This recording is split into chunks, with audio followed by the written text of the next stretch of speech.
Welcome to this lecture. Today I'll discuss about Armstrong method.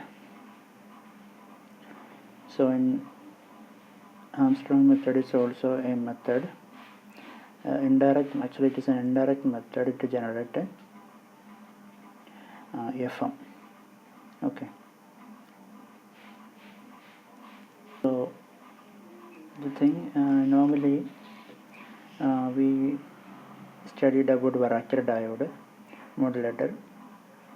So in that we use LC oscillator. Okay. LC oscillators are normally used in direct method, but in indirect method we use this method. So the crystal oscillator cannot be successfully FM modulated. So the direct modulators here we have the advantage of being based on LC oscillator, which is not stable enough for communication purpose. So it is possible to generate FM through PM. See here, FM through PM, where a crystal oscillator can be used.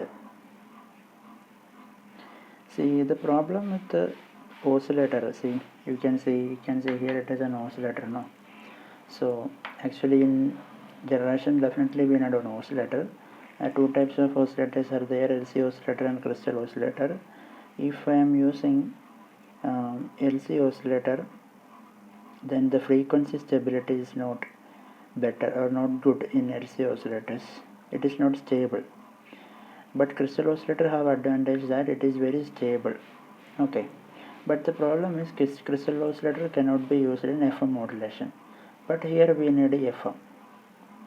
But you cannot use crystal oscillator. So definitely we go for LC oscillator. But the problem with LC oscillator is it is not stable. Frequency is not stable. So definitely we have to go for crystal oscillator. So in order to achieve this, we know this is the basic diagram. We have to follow this. This is the basic diagram. So here we can use crystal oscillator to generate FM. Actually crystal oscillator cannot be used to generate FM, but with this crystal oscillator we generated PM. From PM we generate FM. Okay, that's a condition. So at this stage you don't consider this integrator, you just simply connect this message to phase modulator, and this is the crystal oscillator. Both are given to a phase modulator. The output is FM. So it is FM output, frequency modulated output.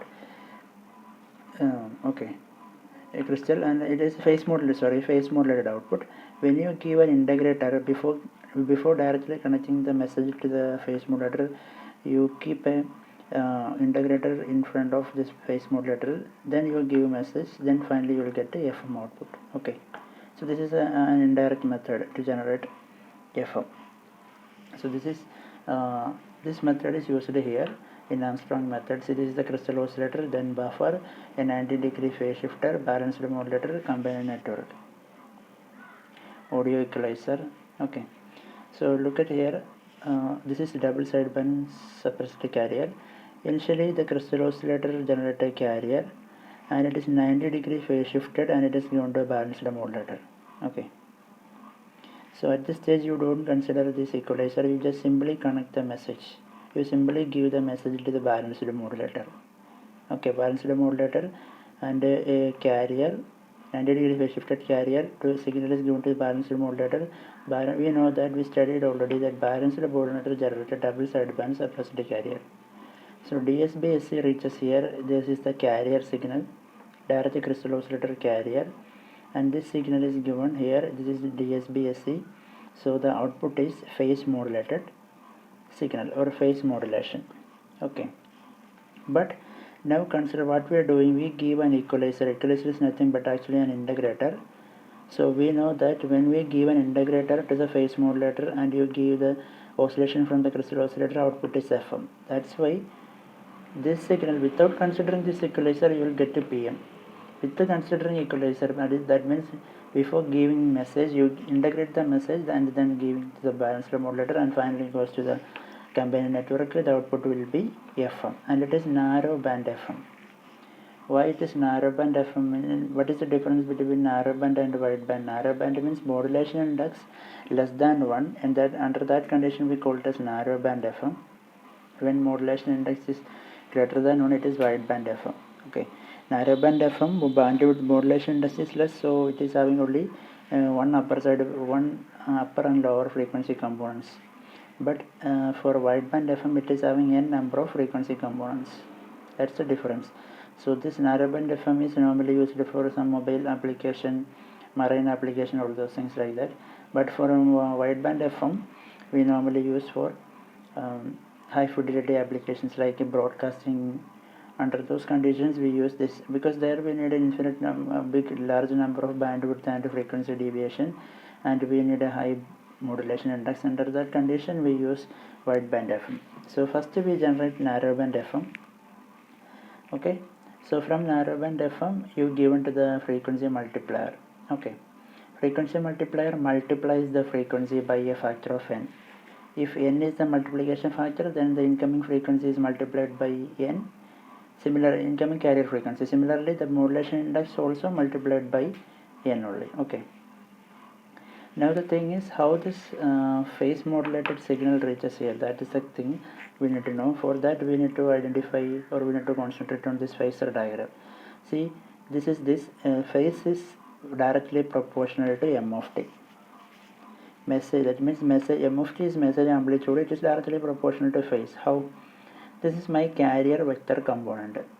See, this is the carrier signal coming from this crystal oscillator. It is this VC, carrier signal VC. This is VC, and this VC is given to here. Okay, now what is here? 90-degree phase shifted carrier is coming to balanced modulator. So this is our carrier. 90-degree phase shifted carrier is represented by this red line. Okay, so this red line actually have two components. Look at here. This is given to balanced modulator. Output is double sideband suppressed carrier. Actually, it is having two components. After modulation, it is having two components, upper and lower side bands. So these are the two side bands. Okay, and the carrier is suppressed. So the resultant of two sideband is also represented by this red line. Okay, so now your combined network have double sideband suppressed carrier and a carrier voltage VC. So this is your 90-degree phase shifted double side. This is your double sideband signal vector representation, and this is your carrier. Okay, so to this combined network, you are giving DS double sideband and a frequency carrier VC carrier vector components, or get the carrier frequency. So both are given. So this is your carrier, this is your vector components, and this red one is the resultant component. So what is the output? Resultant output vector from this combined network, what is it? This one. Okay, this one. That is the resultant output component. Okay, so you take, this is the resultant one. Okay, suppose this amplitude, this vector component amplitude is m into Vc by 2. M is nothing but modulation index. Okay, so m is actually depends on this double sideband means it is Im only, no? So the m is depends upon Vm by Vc. Modulation index m, what is m? Vm by Vc. M modulation index m, equation for m is equal to Vm by Vc. What is Vm? Message signal amplitude. When message signal amplitude increases, m increases. When message signal amplitude decreases, m decreases. Okay, that means message signal amplitude means what? Message, your message. As your message amplitude increases, modulation index increases or decreases, like that. So when you vary the message quantity, this component vector, its amplitude vary. Okay, sometimes it is having maximum, sometimes it is having less, but all the time the resultant goes to here only. If the amplitude of these two components is to this point only, at that time the resultant is at this height, at a height of this much, and the resultant signal is here, and the angle is theta1. Now suppose its amplitude, the sideband, as I am increasing the message frequency, the sideband components are increasing. Okay, its amplitude is getting increased. The resultant is here. This is the resultant, and the resultant component after the combined network, this combined network, after the combined network is this. So at that time the amplitude theta is theta of t. Sorry, angle is theta of t. Here here when you vary the message at that time, your component, the corresponding table sideband vector component amplitude decreases. That means the resultant signal amplitude decreases. That means here by varying this resultant signal is also varying. That means the angle is varying. That means the phase angle is varying. That means by varying the message you can vary the phase of the signal. That's why this is the way you get a phase modulated signal. Okay, then you introduce equalizer, that means an integrator to a phase modulator. Your output is FM. That's why you got FM, but the FM is narrow band FM. That means bandwidth is less than 1, sorry, modulation index is less than 1 and only 2 components, 2 frequency components. Now you have a frequency multiplier. This frequency should be multiplied to a higher frequency. So for that you need a frequency multiplier. Suppose incoming frequency is 2 megahertz and your frequency multiplication component is 5. At that time 2 megahertz is multiplied by 5, then you will get a 10 megahertz at the output. Like that the frequency multiplication is happen in the frequency multiplier block. Then it is given to a mixer. Why?